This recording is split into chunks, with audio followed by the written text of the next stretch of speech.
매일 건강을 위해 마늘을 챙겨 드신다면, 마늘즙을 공복에 드신다면 이 영상 절대 그냥 넘기시면 안 됩니다. 여러분, 전 세계에서 마늘을 가장 많이 먹는 민족이 누구일까요? 맞습니다. 바로 우리 한국인입니다. 2020년 통계를 보면은 한국인은 1인당 1년에 약 7.2kg의 마늘을 소비합니다. 하루로 따지면 거의 20g. 마늘로 치면 대략 5에서 6쪽 정도를 매일 먹는 셈이죠. 우리 식탁에서 마늘은 빠질 수 없는 존재입니다. 우리는 왜 마늘을 거의 매일 먹고 있을까요? 훌륭한 요리 재료이기도 하지만 무엇보다 마늘이 건강에 좋다는 것을 누구나 알고 있기 때문이지요. 하지만 이렇게 좋은 마늘도 잘못 먹으면 독이 될 수 있다는 사실 알고 계셨습니까? 특히 나이 드신 어르신들, 그 중에서도 혈압약이나 혈전약을 드시는 분들, 신장이 안 좋으신 분들, 수술을 앞두신 분들은 마늘을 함부로 드셔서는 절대 안 됩니다. 바로 얼마 전 저희 병원 응급실에 오신 70대 박민수 어르신께서 바로 그런 분이셨습니다. 이분은 평소 건강에 굉장히 신경 쓰시는 분이셨어요. 고혈압이 있으셔서 혈압약을 꾸준히 드셨고 혈액순환이 안 좋다고 해서 병원에서 처방받은 혈전약도 매일 복용하셨습니다. 그런데 어느 날 텔레비전 건강 프로그램을 보시다가 마늘이 혈관 건강에 좋다는 이야기를 들으셨대요. 혈압도 낮춰주고 콜레스테롤도 낮춰준다고 하니까 이분 생각에는 더 열심히 먹으면 약도 줄일 수 있을 거라고 판단하신 거죠. 그래서 매일 아침 공복에 생마늘즙을 한 컵씩 마시기 시작하셨습니다. 그것도 석 달 동안 한 번도 빠짐없이 말이죠. 처음 한 달은 괜찮았습니다. 그런데 2달째 들어서면서 이상한 증상이 나타나기 시작했어요. 양치질을 할 때 잇몸에서 피가 조금씩 나는 거예요. 처음엔 잇몸이 약해진 줄 알고 대수롭지 않게 넘기셨죠. 그런데 어느 날 아침 화장실에서 코를 풀었는데 휴지가 온통 피로 물들었습니다. 그리고 다리에 멍이 저절로 들더래요. 어디 부딪힌 기억도 없는데 말이죠. 결국 며느님이 이상하다 싶어서 병원에 모시고 오셨고 응급실에서 검사를 해보니 혈액 응고 기능이 정상보다 훨씬 떨어져 있었습니다. 자칫하면 뇌출혈이나 내부 장기 출혈로 이어질 수도 있는 위험한 상황이었던 거죠. 이 무서운 증상, 혹시 최근에 겪으셨거나 현재 진행형으로 계속 겪고 계신 분 계십니까? 그렇다면 오늘 이 영상을 끝까지 집중해서 들어주십시오. 제가 마늘이 우리 몸에 어떤 작용을 하는지, 특히 어떤 분들이 조심해야 하는지, 그리고 마늘을 안전하게 드시려면 어떻게 해야 하는지 제대로 알려드리겠습니다. 증상을 겪어본 적 없으신 분들도 제대로 된 마늘 섭취를 위해 집중 부탁드리겠습니다. 여러분의 건강, 아니 어쩌면 생명이 달린 문제일 수도 있으니까요. 오늘 영상이 기대되신다면 좋아요 버튼 한번 눌러주시고요. 댓글에 마늘 2글자만 남겨주세요. 여러분의 작은 참여 하나하나가 제가 더 좋은 건강 정보를 만드는데 큰 힘이 됩니다. 자, 우선 여러분께서 절대 하시면 안 되는 3가지 조합부터 바로 알려드리겠습니다. 앞서 말씀드린 박 어르신이 왜 응급실에 가셨는지 아시겠어요? 바로 마늘과 함께 먹으면 안 되는 약을 드시면서 마늘을 대량으로 드셨기 때문입니다. 이분은 혈압약과 혈전약을 복용하고 계셨어요. 그런데 거기에 매일 생마늘즙까지 더한 거죠. 이건 마치 불 위에 기름을 부은 것과 같습니다. 첫 번째로 절대 피하셔야 할 조합, 마늘과 혈압약 또는 혈전약입니다. 여러분 중에 아스피린이나 와파린 같은 약을 드시는 분들 계시죠? 심장이 안 좋거나 뇌졸중 예방을 위해서 드시는 분들이 많으실 겁니다. 이런 약들은 피를 묽게 만들어서 혈전이 생기는 걸 막아주는 약이에요. 그런데 마늘도 똑같은 작용을 합니다. 마늘 속에 들어있는 성분이 피가 엉기는 걸 막아주거든요. 좋은 거 아니냐고요? 아닙니다. 이 둘이 만나면 효과가 2배, 3배로 강해집니다. 연구 결과를 보면 와파린과 마늘을 함께 섭취한 경우 출혈 위험이 1.5배에서 2배까지 높아진다고 합니다. 박어르신처럼 잇몸에서 피가 나고 코피가 자주 나고 몸에 멍이 쉽게 들고 심하면 위장 출혈이나 뇌출혈까지 생길 수 있어요. 실제로 미국에서 보고된 사례를 보면 매일 마늘을 12g 정도, 그러니까 마늘 4쪽 정도를 먹은 환자가 척추 수술을 받던 중에 과다출혈이 발생했습니다. 수술실에서 피가 멈추지 않아서 큰 문제가 된 거죠. 여러분, 수술대 위에서 피가 멈추지 않는다는 게 얼마나 위험한 상황인지 아시겠죠? 두 번째로 조심하셔야 할 게 있습니다. 수술 전후로 마늘을 드시면 절대 안 됩니다. 치과 치료라도 받으실 예정이신가요? 이 뽑으실 계획이 있으신가요?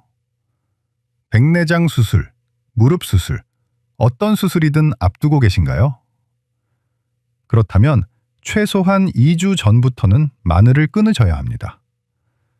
특히 생마늘이나 마늘즙, 마늘 농축액 같은 건 절대 드시면 안 돼요. 수술 중에 가장 무서운 게 뭔지 아세요? 바로 지혈이 안 되는 겁니다. 의사가 아무리 지혈을 하려고 해도 피가 계속 나오면 수술 자체가 불가능해지거든요. 마늘을 드시면 혈소판이라는 게 제대로 작동을 안 합니다. 혈소판은 우리 몸에서 상처가 났을 때 피를 멎게 해주는 역할을 하는데 마늘이 이걸 방해하는 거예요. 수술 후에도 마찬가지입니다. 상처가 아물어야 하는데 피가 계속 새어나오면 회복이 늦어지고 감염의 위험도 커집니다. 그래서 수술 2주 전부터는 마늘을 중단하시고 수술 후에도 상처가 완전히 아물 때까지는 조심하셔야 해요. 세 번째, 이건 정말 중요한데 많은 분들이 모르고 계십니다. 신장이 안 좋으신 분들은 마늘을 함부로 드시면 안 됩니다. 박어르신은 다행히 신장은 괜찮으셨어요. 하지만 제가 진료하면서 만난 다른 환자분 중에는 신장 기능이 떨어진 상태에서 건강에 좋다고 생마늘즙을 매일 드신 분이 계셨습니다. 이분은 갑자기 심장이 이상하게 뛰고 힘이 빠지는 증상으로 응급실에 오셨어요. 검사를 해보니 혈액 속 칼륨 수치가 위험할 정도로 높아져 있었습니다. 마늘에는 칼륨이라는 성분이 들어있어요. 건강한 사람에게는 문제가 안 되는데 신장이 안 좋으면 이 칼륨을 몸 밖으로 제대로 배출하지 못합니다. 그러면 혈액 속에 칼륨이 쌓이게 되는데 이게 심장에 직접적인 영향을 미칩니다. 심장 박동이 불규칙해지고 심하면 심장이 멎을 수도 있어요. 이건 생명과 직결되는 문제입니다. 신장 투석을 받으시는 분들은 특히 더 조심하셔야 합니다. 생마늘즙이나 마늘 농축 액기스는 절대 금물이에요. 음식에 조미료로 들어가는 정도는 괜찮지만 건강식품처럼 따로 챙겨 드시면 큰일 납니다. 머릿속으로 잠깐 생각해 보세요. 지금 여러분은 혹시 혈압약을 드시고 계신가요? 혈전약이나 아스피린을 드시나요? 최근에 수술 계획이 있으신가요? 신장 수치가 안 좋다는 말을 들으신 적이 있으신가요? 만약 하나라도 해당되신다면 지금 당장 마늘 섭취량을 점검하셔야 합니다. 건강에 좋다고 무작정 드시는 건 정말 위험합니다. 혹시 주변에 혈압약 드시는 분들, 신장이 안 좋으신 분들이 계시다면 이 영상을 꼭 공유해 주세요. 여러분의 작은 실천이 소중한 생명을 살릴 수 있습니다. 그런데 여기서 궁금하신 거 있으시죠? 마늘이 도대체 우리 몸속에서 어떤 작용을 하길래 이런 일이 벌어지는 걸까요? 왜 이렇게 위험한 걸까요? 잠시 후에 그 비밀을 속 시원하게 풀어드리겠습니다. 비밀을 푼 다음엔 마늘을 건강하게 섭취하려면 어떻게 해야 하는지도 알려드릴 예정이니까요. 제 이야기 끝까지 들어주시면 감사하겠습니다. 자, 그럼 이제 마늘이 우리 몸속에서 정확히 어떤 일을 벌이는지 파헤쳐 보겠습니다. 마늘의 핵심 성분 알리신이라는 게 있습니다. 마늘을 자르거나 으깨할 때 나는 그 톡 쏘는 냄새, 바로 알리신 때문이에요. 이 알리신이 바로 오늘 이야기의 주인공입니다. 알리신은 얼굴이 두 개입니다. 한쪽 얼굴은 천사고 한쪽 얼굴은 악마예요. 먼저 천사 같은 얼굴부터 볼까요? 알리신은 우리 몸의 혈관을 확장시켜줍니다. 혈관이 넓어지면 피가 더 잘 흐르겠죠. 특히 신장으로 가는 혈류량이 늘어나서 신장세포에 산소와 영양분이 더 잘 공급됩니다. 또 활성산소라는 나쁜 물질을 제거해서 신장세포를 보호해주는 역할도 해요. 실제로 동물 실험 결과를 보면 마늘이 독성 물질에 노출된 신장의 손상을 크게 줄여줬다는 보고가 있습니다. 그뿐인가요? 알리신은 세균을 죽이는 항균 작용도 뛰어나고 혈압을 낮춰주고 콜레스테롤 수치도 개선시켜줍니다. 2021년 국내에서 진행된 연구를 보면 마늘가루를 섭취한 사람들은 먹지 않은 사람들보다 수축기 혈압과 이완기 혈압이 모두 감소했습니다. 이래서 마늘이 건강식품으로 각광받는 거예요. 그런데 문제는 바로 악마 같은 다른 얼굴입니다. 알리신은 우리 혈액 속에 있는 혈소판이라는 것의 활동을 억제합니다. 혈소판을 쉽게 설명하면 이렇습니다. 피부에 상처가 났을 때 피가 흐르다가 어느 순간 멈추잖아요. 그게 바로 혈소판들이 상처 부위에 달려가서 서로 손을 맞잡고 벽을 쌓기 때문이에요. 이걸 의학 용어로 혈소판 응집이라고 합니다. 그런데 알리신은 혈소판들이 서로 손을 잡지 못하게 방해합니다. 마치 접착제가 마르지 않게 만드는 것과 비슷해요. 그러면 어떻게 될까요? 상처가 나도 피가 잘 멈추지 않습니다. 이게 바로 박어르신이 잇몸에서 피가 나고 코피가 난 이유예요. 여기에 아스피린이나 와파린 같은 약들을 복용한다면 어떻게 될까요? 약들도 똑같이 혈소판 응집을 억제해요. 거기에 마늘까지 더하면 효과가 중첩되는 겁니다. 한 명이 벽돌을 쌓는 것도 힘든데 두 명이 동시에 쌓지 못하게 방해하는 거예요. 그럼 벽이 무너지겠죠? 이제 신장 이야기를 해볼까요? 건강한 사람의 신장은 칼륨을 잘 걸러서 소변으로 내보냅니다. 그런데 신장 기능이 떨어지면 이 칼륨 배출 능력이 뚝 떨어져요. 정상적으로는 사구체혈과율이라는 게 90 이상이어야 하는데 만성 콩팥병 환자는 이게 60 미만, 심하면 30 미만으로 떨어집니다. 2021년 우리나라 통계를 보면 60대의 12%, 70대 이상의 26.5%가 만성 콩팥병을 가지고 계십니다. 70대 어르신 4분 중 1분은 신장이 안 좋다는 얘기예요. 그런데 문제는 이분들 대부분이 자기 신장이 나쁜 줄 모릅니다. 신장은 기능의 50%에서 70%가 망가질 때까지 증상이 거의 없거든요. 마늘 9g, 그러니까 마늘 3쪽 정도에는 칼륨이 36mg 들어있어요. 건강한 사람에겐 아무 문제 없는 양이죠. 그런데 신장이 안 좋은 분이 생마늘즙을 한 컵 드시면 어떻게 될까요? 칼륨이 혈액 속에 쌓이기 시작합니다. 이걸 고칼륨 혈증이라고 하는데 이게 심장에 직접 타격을 줍니다. 심장은 전기 신호로 움직이는 기관이에요. 칼륨 수치가 높아지면 이 전기 신호가 엉망이 됩니다. 심장 박동이 불규칙해지고 최악의 경우 심장이 멈출 수도 있어요. 여러분 혹시 이런 증상 있으신가요? 피부가 가렵거나 밤에 잠을 잘 못 주무시거나 다리가 자주 붓거나 소변 색깔이 탁하거나 거품이 많이 나시나요? 이건 신장이 보내는 경고 신호일 수 있습니다. 자, 여기서 잠깐 잘못 알려진 속설들을 바로잡아 드릴게요. 인터넷에 보면 마늘과 우유를 함께 먹으면 독소가 생긴다는 이야기가 있습니다. 결론부터 말씀드리면 이건 거짓입니다. 마늘과 우유가 만나서 독성 물질이 만들어지는 건 아니에요. 다만 위장이 약하신 분들은 생마늘의 자극과 우유의 지방 성분이 만나서 소화불량이 생길 수 있습니다. 신장 질환이 있으신 분들은 우유에 들어있는 인 성분 때문에 조심하셔야 하는 거지 마늘과의 화학 반응이 문제가 아닙니다. 마늘과 커피를 함께 먹으면 신장이 괴사한다는 속설도 있는데 이것도 과장입니다. 실제로는 위장의 최악의 조합이에요. 생마늘의 매운 성분과 커피의 카페인이 만나면 위벽을 심하게 자극해서 속쓰림과 위염을 유발할 수 있습니다. 신장 괴사까지는 아니지만 위장 건강에는 정말 안 좋죠. 마늘과 미역을 함께 먹으면 칼슘 흡수가 안 된다는 말도 있는데 이건 번지수가 틀렸습니다. 미역국에 넣으면 안 되는 건 마늘이 아니라 대파예요. 파에 들어있는 유황과 인 성분이 칼슘 흡수를 방해하는 거지 마늘은 미역과 함께 먹어도 괜찮습니다. 즉, 결국 마늘의 문제는 마늘 자체가 아니라 누가, 언제, 어떻게 먹느냐에 달려있다는 겁니다.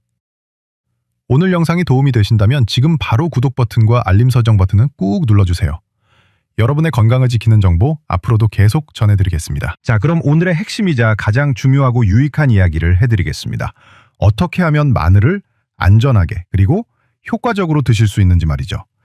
제가 오늘 드리는 이 5가지 규칙만 지키신다면 마늘의 좋은 점은 다 누리시면서도 위험은 피하실 수 있습니다. 메모하실 분들은 지금 준비하세요. 첫 번째 규칙, 혈압약이나 혈전약을 드시는 분들은 반드시 의사 선생님과 상담하세요. 계속 강조했던 내용이죠. 아스피린, 와파린, 플라빅스 같은 약을 드신다면 마늘을 따로 건강식품처럼 챙겨 드시면 안 됩니다. 음식에 들어가는 조미료 정도는 괜찮아요. 찌개에 마늘 한두 쪽 들어가는 정도, 고기 구울 때 마늘 곁들이는 정도는 문제 없습니다. 하지만 생마늘을 통째로 드신다거나 마늘즙을 따로 챙겨 드신다거나 마늘 농축 캡슐 같은 건 절대 드시면 안 돼요. 만약 정말 마늘을 챙겨 드시고 싶으시다면 담당 의사 선생님께 지금 드시는 약 목록을 보여드리고 상담받으세요. 의사 선생님이 약을 조절해 주시거나 안전한 섭취량을 알려주실 겁니다. 두 번째 규칙, 수술 예정이 있으시다면 최소 2주 전부터 마늘을 중단하세요. 치과 치료든 백내장 수술이든 무릎 수술이든 어떤 수술이든 마찬가지입니다. 수술 2주 전부터는 생마늘, 마늘즙, 마늘 액기스, 마늘 캡슐 같은 걸 완전히 끊으셔야 해요. 요리에 들어가는 마늘도 가능하면 줄이시는 게 좋습니다. 수술 당일 아침에 실수로 마늘이 든 음식을 드셨다면 반드시 의료진에게 말씀하세요. 부끄러워하지 마시고 솔직하게 알려주셔야 합니다. 그래야 의료진이 그에 맞는 조치를 취할 수 있어요.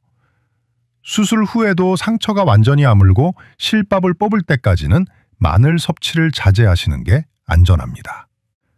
세 번째 규칙, 신장 질환이 있으시다면 생마늘즙은 절대 금지입니다. 건강검진에서 크레아티닌 수치가 높게 나왔다거나 사구체 여과율이 낮다는 이야기를 들으셨다면 신장 기능이 떨어진 상태입니다. 투석을 받고 계신다면 더더욱 조심하셔야 하고요. 이런 분들은 생마늘을 통째로 드시거나 마늘즙을 마시면 안 됩니다. 대신 마늘을 익혀서 소량만 드세요. 찌개나 국에 들어가는 정도, 하루에 한두 쪽 정도는 괜찮습니다. 익히면 칼륨 함량이 약간 줄어들고 위장 자극도 덜하거든요. 네 번째 규칙, 일반 건강한 분들도 하루 2쪽에서 3쪽이 적당합니다. 건강에 좋다고 해서 너무 많이 드시면 안 돼요. 생마늘은 하루 2쪽에서 3쪽, 익힌 마늘은 하루 4쪽에서 5쪽 정도가 적당합니다. 그 이상 드시면 위장에 부담이 가고 소화불량이 생길 수 있어요. 특히 아침 공복에 생마늘을 드시는 분들 많으신데 위벽이 약하신 분들은 식후에 드시는 게 훨씬 안전합니다. 빈속에 생마늘에 매운 성분이 들어가면 위염이나 역류성 식도염이 생길 수 있거든요. 5번째 규칙, 마늘의 효능을 최대로 끌어올리는 비밀이 있습니다. 마늘을 다지거나 으깬 다음에 바로 조리하지 마세요. 정확히 10분을 기다리세요. 이게 정말 중요합니다. 마늘을 자르면 알리나 아제라는 효소가 활성화되면서 알리신이 폭발적으로 생성되는데 이 과정이 10분 정도 걸려요. 그러니까 마늘을 다지셨으면 도마 위에 그냥 10분 동안 놔두세요. 그 다음에 요리에 넣으시면 알리신의 효능을 최대한 살릴 수 있습니다. 바로 넣으시면 열 때문에 알리신이 파괴돼서 효과가 반 이하로 떨어집니다. 그리고 익혀서 드시는 게 위장 건강에는 훨씬 좋아요. 통마늘을 호일에 싸서 오븐에 구우면 달콤하고 부드러워서 먹기도 편하고 위장 자극도 덜합니다. 항산화 효과도 여전히 유지되고요. 자, 이제 마늘과 함께 먹으면 시너지가 나는 최고의 조합도 알려드릴게요. 바로 마늘과 양파입니다. 이 둘은 혈관 청소부 듀오라고 불러요. 둘 다 혈관 건강에 좋고 항산화 성분이 풍부하거든요.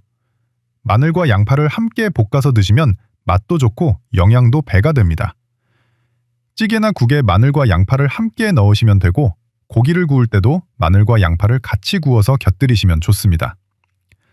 둘 다 익혀서 드시면 위장 자극은 줄고 영양소는 그대로 유지돼요. 원래부터 마늘과 양파를 같이 먹길 좋아하시는 분들 계신가요? 저는 좋아합니다. 건강에도 좋다는 것을 이제 알았으니 더 마음 편히 먹을 수 있겠죠. 방금 내용 정리하면 이렇습니다. 약 드시는 분은 의사와 상담하고, 수술 앞두신 분은 2주 전부터 중단하고, 신장 안 좋으신 분은 생마늘 금지하고, 일반 분들도 하루 2쪽에서 3쪽만 드시고 다진 후 10분 기다렸다가 조리하세요. 이 5가지만 지키시면 됩니다. 어렵지 않죠? 박어르신은 어떻게 드셨냐고요? 응급실에서 적절한 치료를 받으시고 마늘 섭취를 중단하신 후에 혈액 응고 기능이 정상으로 돌아왔습니다. 지금은 의사 선생님과 상담해서 요리에 들어가는 마늘 정도만 드시고 따로 챙겨 드시지는 않으세요. 혈압약도 잘 드시고 건강하게 지내고 계십니다. 여러분도 오늘부터 당장 실천하실 수 있습니다. 지금 바로 시작하실 예정이시라면 댓글에 실천 2글자 남겨주세요. 아니면 숫자 1이라도 좋습니다. 댓글을 남겨주신 분들끼리 서로 격려하고 응원해 주시면 더욱 좋겠습니다. 함께 건강을 지켜나가는 거예요. 여러분, 오늘 영상 어떠셨나요? 오늘 영상의 핵심을 마지막으로 3가지로 정리해 드리겠습니다. 첫째, 마늘은 좋은 식품이지만 모든 사람에게 다 좋은 건 아닙니다. 혈압약이나 혈전약을 드시는 분, 수술을 앞두신 분, 신장이 안 좋으신 분은 반드시 조심하셔야 합니다. 둘째, 건강에 좋다고 해서 무조건 많이 먹는 게 능사가 아닙니다. 적당량을 지키고 올바른 방법으로 드셔야 효과를 볼 수 있습니다. 셋째, 건강 정보는 제대로 알아야 합니다. 인터넷에 떠도는 근거 없는 속설에 휘둘리지 마시고 건강과 관련된 결정은 반드시 의사 선생님과 제대로 된 상담 후에 내려야 합니다. 여러분, 우리 몸은 정말 소중합니다. 한번 망가지면 되돌리기 어려워요. 특히 나이가 들수록 회복력이 떨어지기 때문에 더욱 조심하셔야 합니다. 그래서 오늘 이 영상을 만들었습니다. 여러분이 박 어르신처럼 응급실에 가시는 일이 없기를, 작은 정보 하나가 여러분의 건강을 지켜드리기를 진심으로 바랍니다. 지금 드시는 약이 있으시다면 약봉지를 한번 꺼내보세요. 그리고 오늘 제가 말씀드린 약 이름이 있는지 확인해보세요. 아스피린, 와파린, 플라빅스 같은 약이요. 만약 드시고 계시다면 지금 당장 마늘 섭취량을 점검하시고 필요하다면 담당 의사 선생님과 상담하세요. 오늘 영상이 여러분께 작은 도움이라도 되었기를 바랍니다. 앞으로도 여러분의 건강을 지키는 데 도움이 되는 정보를 계속 전해드리겠습니다. 구독과 좋아요, 알림 설정, 댓글 작성, 혹시 아직 안 하신 분들은 잊지 마시고 꼭 해주시고요. 다음 영상에서 또 뵙겠습니다. 오늘도 건강하세요. 감사합니다.